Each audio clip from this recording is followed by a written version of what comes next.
My name's Tasha, and let me tell you about how my world used to be before everything flipped upside down. Back when life was just Dad, Mom, and me, we lived in a big old house with more rooms than I bothered to count. It was peaceful, you know, the kind of place where laughter filled the halls, and there was always some sweet smell wafting from the kitchen. Mom was the heart of our home. She'd wake up singing, her voice floating up the stairs. "Tasha, rise and shine, sweetheart." I'd drag myself out of bed, grumbling like any teenager would, but her bright smile over pancakes made it worth it. Dad, he was the cool one. Always had a joke ready to lighten the mood or a story about his younger days. "When I was your age, I thought I could conquer the world with just a guitar and a bad haircut," he'd say, and we'd laugh, knowing he'd done just fine with a business suit and a level head instead. Life was good. More than good, actually, it was perfect. But as they say, all good things have a way of ending too soon. When Mom got sick, it was like our little paradise started to crumble. I remember the day she told us. We were sitting in the living room, the TV was on but no one was watching. "I have some tough news," she said, her voice steady but her eyes betraying her fear.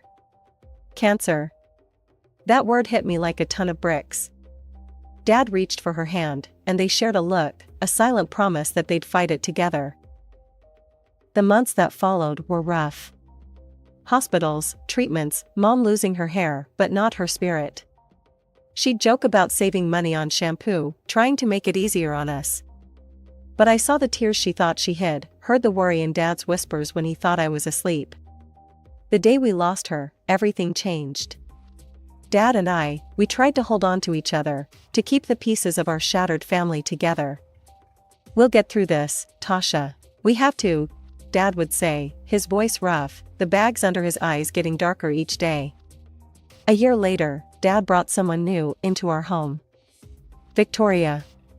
She was like a whirlwind, sweeping in with her perfect hair and sharp clothes, taking over everything Mom had left behind. The first time I met her, she looked me up and down, a smirk playing on her lips as if she'd already figured me out. She walked around, touching Mom's things, rearranging the furniture. "George tells me you're quite the student. I'm sure you won't mind helping out more around here, now that I'm taking care of things." I remember feeling my fists clench at my sides. Help out? This was my home, not some boot camp she could run. But for Dad's sake, I bit my tongue. "Sure, I can do more." Dad seemed to shrink a bit more each day, his laughter not as loud, his stories not as frequent. He was trying, though, for the sake of what he called moving forward. I wasn't so convinced. The new house was twice the size of our old one, and with that came twice the work. The first day we moved in, Victoria was already barking orders, her high heels clicking menacingly on the marble floor as she directed the movers. Once the movers left, she turned her gaze on me. "Tasha, I expect you to take care of your own space. I won't have time to clean up after you." I was leaning against the doorframe, watching her. "Got it," I muttered, already dreading the long list of chores I knew she'd pile on me. "And dinner should be ready by 6 each evening. I assume you can handle that?" There was a challenge in her voice, like she doubted I could boil water without burning it. As the days turned into weeks, the house felt less like home and more like a fancy prison. Dad was out a lot, trying to keep his business afloat, which left me alone with Victoria and her endless list of demands. "Tasha, the living room is dusty. Tasha, the silver isn't polished. Tasha, did you forget the dry cleaning?" It was relentless. One afternoon, Dad finally noticed how tense things had become. He found me in the garden, pulling weeds with more force than needed. "Hey, Tasha, you've been quiet lately. Everything okay?" I threw a clump of weeds into the bin, wiping sweat off my brow. "Just tired, Dad. This place is a lot to keep up with." He looked around, his expression growing thoughtful. "Yeah, it's a lot for anyone. Maybe I can talk to Victoria, see if we can hire some help." I almost laughed. "Good luck with that. She thinks I'm her personal maid." Dad's face hardened slightly, something I hadn't seen in a while. "That's not what I intended when we moved here. I'll handle it, Tasha. You shouldn't have to carry all this weight. But despite his good intentions, conversations with Victoria seemed to go in one ear and out the other. She'd nod, smile that tight-lipped smile of hers, and then it was back to business as usual. Tasha, the hedges are overgrown. Tasha, the guest rooms need fresh linens. It was exhausting, trying to meet her standards. But it made me stubborn, too. I wasn't going to let her break me. I'd do the work, keep my head down, and count the days until I could leave for college. The thought of getting out, of finding my own space where no one could tell me how to mop a floor or when dinner should be on the table, that kept me going. But finally, the day came. I was off to a place where my stepmother's voice couldn't reach me, a city miles away where I could start fresh. I packed up early that morning, each suitcase feeling like a brick in the new foundation I was laying for myself. Dad came out to see me off, his face trying to smile, but I could tell he was torn up about it. Tasha, are you sure you've got everything you need? Dad asked, looking over the pile of bags and boxes. And you'll call if you need anything? Remember, the money for your rent and books, it'll be in your account. Check it when you get there. Dad, relax. I'll be fine. I'm just going to college, not Mars. I was trying to keep it light, to make this easier for him, but my own heart was hammering in my chest. The freedom of living alone was everything I thought it would be, and more. My apartment was small, but it was mine. No one to tell me to clean up, no one to report to, just my own space. My classes were tough, but I was tougher. I was determined to make the most out of this opportunity, studying hard and keeping my grades up. It wasn't long before I realized that living on a tight budget wasn't as easy as I thought it would be. Money was always on my mind. I didn't go out much, didn't see the point in blowing cash on parties when I had a goal in mind. Instead, I picked up a part-time job at a local cafe. It wasn't glamorous, but it was income, and every little bit helped. One evening, my coworker, Mike, caught me counting my tips for the third time. He leaned against the counter, a smirk on his face. What, you trying to make those bills multiply by staring at them? I rolled my eyes, shoving the cash into my wallet. Just making sure I got everything. Budgeting isn't exactly a thrill. Mike laughed, pulling off his apron as he prepared to close up. You know, you could ease up a bit. Come out with us tonight. We're just grabbing a drink to unwind. I hesitated. It was tempting, but sorry, I can't. Need to save every penny I earn. Maybe next time. I was here to build a future, one where I'd be financially stable enough to never have to rely on anyone, Victoria or otherwise. I wanted to save enough to buy Dad something nice, something to show him how much I appreciated everything he'd done for me. Just when I thought I had my life at college figured out, everything started to unravel. It began with a call that I never saw coming. Victoria was on the other line, her voice cool and detached as she delivered the news that would turn my world upside down. Tasha, your father's hit a rough patch financially, she said without a hint of sympathy. We're tightening belts around here, and, unfortunately, this means we can't send you money for your rent anymore. The line went dead before I could protest further. I was stunned, the reality of my situation slowly setting in. No more money meant no more apartment on my own, no more safety net. I had to act fast. I explained my situation to Jenny, my college friend and classmate. She was as kind-hearted as they come, always ready to lend a hand or an ear, whichever you needed more. Tasha, that's awful. Look, why don't you move in with me? We could split the rent, and it'll be cheaper for both of us, she offered, while we were studying in the library. Moving in with Jenny was a breath of fresh air during a suffocating time. We shared costs, which made life somewhat more manageable, but just as I was adjusting to this new normal, another blow came 6 months later. Victoria messaged me on a social network this time. No more money for tuition either. Your father's situation hasn't improved. You need to stand on your own now. Reading those words, I felt a mix of anger and despair. My savings were meager at best, eaten away by bills and necessities. I tightened my budget even further, cutting down on everything non-essential, especially food. Meals became smaller, more about sustenance than enjoyment, and my clothes started hanging looser on my frame. One evening, Jenny knocked on my door, her arms laden with grocery bags. She must have noticed my weight loss. "Hey, I picked up some extra stuff. Made too much dinner, too. You should come eat with us." I peeked out, seeing the warm light and smelling the food from the kitchen. My stomach growled, but I shook my head. "Thanks, Jen, but I can't. I need to save every penny. I've got to pay for tuition somehow." Jenny frowned, setting her jaw stubbornly. "Tasha, you need to eat. And you're not paying for this, okay? It's just leftovers." I wanted to argue, to maintain that thread of independence I was clinging to, but another growl from my stomach betrayed me. "Okay, maybe just a little. Thanks, Jen." As the semester wore on, I threw myself into my studies with even more fervor, if that was possible. The only way out of this financial mess was through scholarships, and I wasn't about to let anything jeopardize that. Jenny often tried to coax me into taking breaks, coming to parties, or just hanging out with friends. "Tasha, come on, you can't study all the time. Come out with us tonight. It'll be fun, and you need a break." I always had the same answer. "I can't, Jen. I really need to ace these exams." "But you're always working or studying.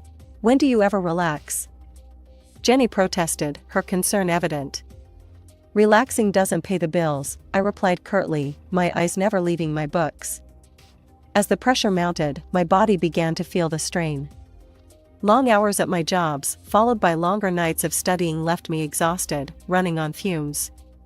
But I couldn't stop, not when I was so close to earning that scholarship, not when my entire future was on the line. The shift at the diner had dragged on forever, and by the time I clocked out, the sun was already painting the sky with streaks of orange and pink. Exhausted didn't even begin to cover how I felt, but classes waited for no one, and I had a midterm to prepare for. Dragging my feet to my apartment, I planned to grab a quick shower and head straight to campus. However, as I reached for my keys, a wave of dizziness washed over me. The world spun wildly, and the ground seemed to rush up to meet me. The last thing I remembered was the cold pavement against my cheek, then darkness.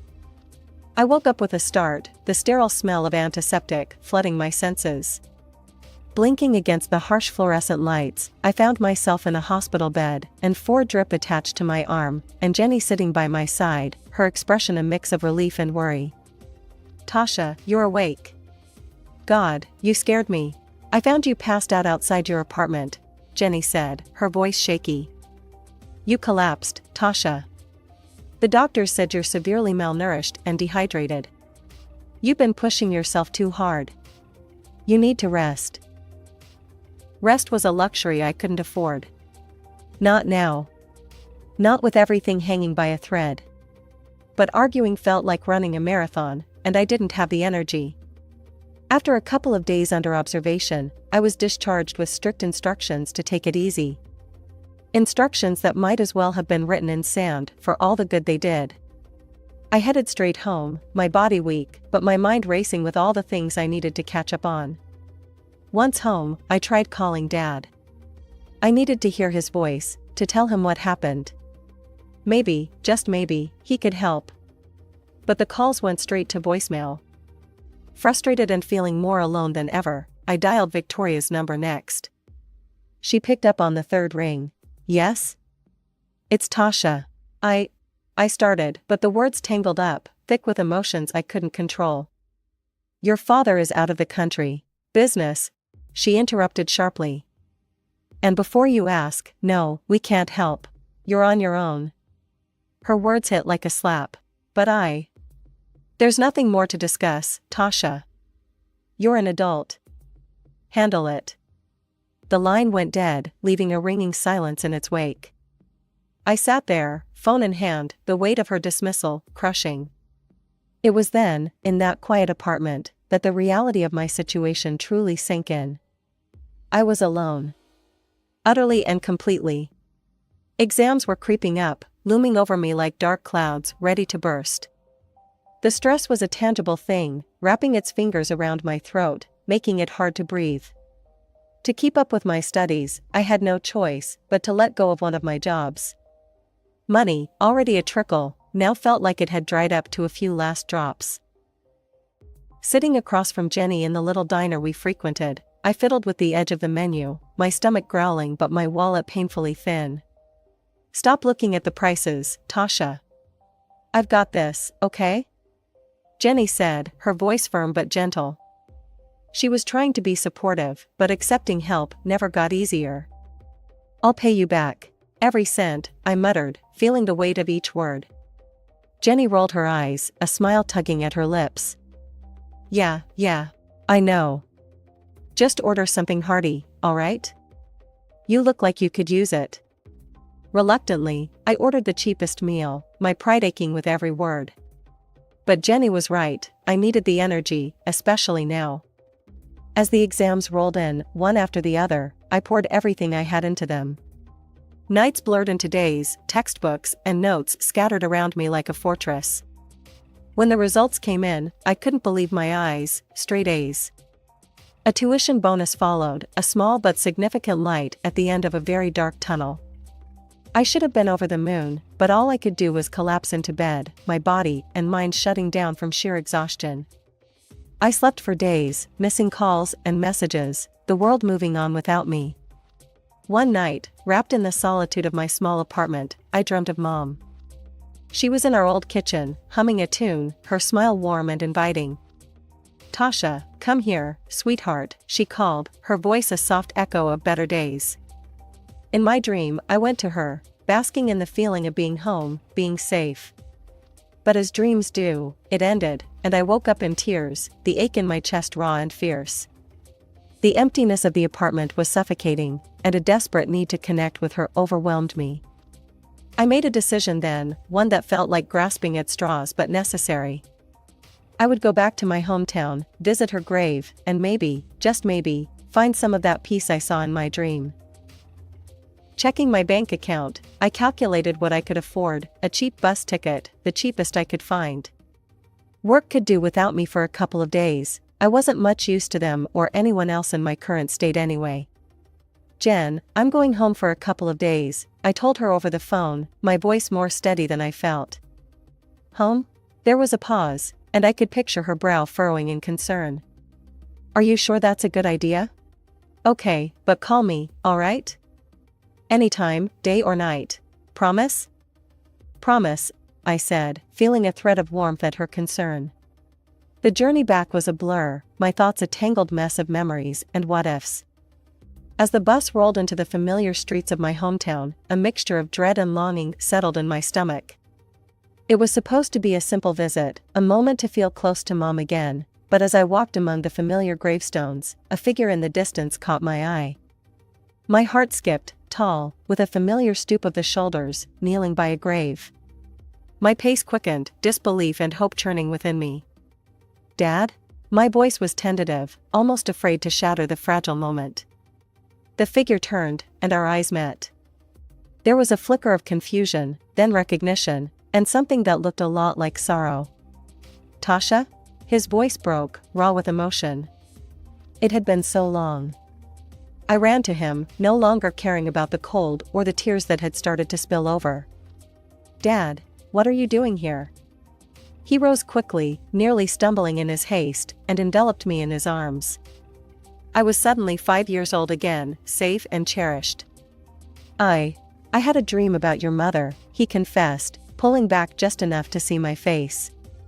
"She told me to come here today." I gasped, the parallel too stark to ignore. I had a dream about her, too. That's why I'm here. Dad wiped away my tears with an old handkerchief, rough and a bit frayed. "Seems like she's still looking out for us, huh?" "Yeah, seems like it," I agreed, laughter mingling with my tears. "We should talk, Tasha. Come back to the house with me," Dad suggested, his tone hopeful yet cautious. I hesitated, images of Victoria's cold stares flashing through my mind. "Are you sure? What about Victoria?" "She'll manage. You're my daughter, and we have a lot to catch up on." His voice held a firmness I hadn't heard in a long time. The ride to the house was filled with an awkward yet comforting silence. When we arrived, Victoria was in the front yard, pruning roses with sharp snips that seemed to echo her mood. "Tasha? What are you doing here?" She stood up straight, her eyes narrowing as she took in my presence. I stepped forward, bolstered by Dad's presence. "I came to see Dad. We have some things to talk about." Dad nodded at Victoria. "Why don't you make us some dinner? We'll be inside." Her mouth tightened, but she nodded stiffly and headed inside. Dad led me into the living room, a space that once felt warm but now seemed curated for appearance rather than comfort. The tension in the dining room was thick enough to cut with a knife. Victoria, looking paler than usual, was fussing about leaving the house on some urgent errand, but Dad's voice stopped her cold. "Sit down, we're not done here." Reluctantly, Victoria sat, her hands twisting nervously in her lap. Dad turned his attention to me, his brow furrowed in concern. "Tasha, you've lost so much weight. Are you on some sort of diet?" I shook my head, a bitter laugh escaping me. "Diet? Hardly. It's not choice, Dad, it's necessity. I've been struggling to make ends meet because I've been paying for my tuition and all my living expenses by myself." His confusion was apparent. "What are you talking about?" "I've been sending $3,000 every month to cover your expenses. It's been sent to your account on the 15th every month without fail." I stared at him, stunned. "What? Dad, I haven't seen a dime of that money for the last 2 years. I've been working 2 jobs just to pay my bills and tuition." The color drained from Dad's face as he turned to Victoria. "Is this true? Where's the money, Victoria?" Victoria stood up abruptly, her chair scraping loudly against the floor. I needed it. It wasn't supposed to be permanent." Dad's voice was a low growl. "Tell me everything. Now." She hesitated, then spilled the beans. "I got involved in a financial pyramid scheme. I thought I could make a quick buck, turn around our financial woes, but I ended up in debt. The people I dealt with, they're not the kind you say no to. I used Tasha's money to pay them off. I thought I could replace it before anyone noticed." Dad's hands were shaking. "You endangered my daughter's health, her education, over a get-rich-quick scam? And you hid this from me?" "I didn't know what to do," Victoria whimpered, her usual composure shattered. "You're going to leave. Tonight," Dad said firmly, standing up. "And we're done here. I want a divorce." After Victoria hurriedly packed some belongings and left, Dad turned to me, his eyes filled with sorrow. "Tasha, I'm so sorry. I had no idea. From now on, I'll handle your finances directly. No more middlemen." I managed a small smile. "Actually, Dad, I got a scholarship recently. Tuition's covered." His eyes lit up, pride overtaking the anger. "That's my girl. Always making me proud. But you deserve a break. How about a vacation? A real one, by the sea. You've earned it." The vacation was like a dream. Blue skies, golden beaches, and the soothing sound of waves. It was a chance to recharge, to put the struggles and pain behind me. I returned with a renewed vigor, ready to tackle my studies with fresh enthusiasm. Now, back at school, I still worked part-time, not out of necessity, but to save up for something special, a gift for Dad, a thank you for everything. Despite the hardships, the challenges, I found myself attending the occasional party with friends, allowing myself to enjoy life, not just endure it. "I see you're going out more," Jenny noted one evening as I dressed up. "Yeah, trying to find a balance.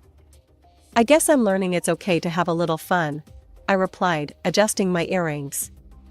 "Just don't forget about us when you're famous," she joked, throwing a cushion at me. "I won't. Could never," I laughed, feeling lighter than I had in years. As I looked at myself in the mirror, I saw a reflection of someone who'd been through a storm and emerged stronger.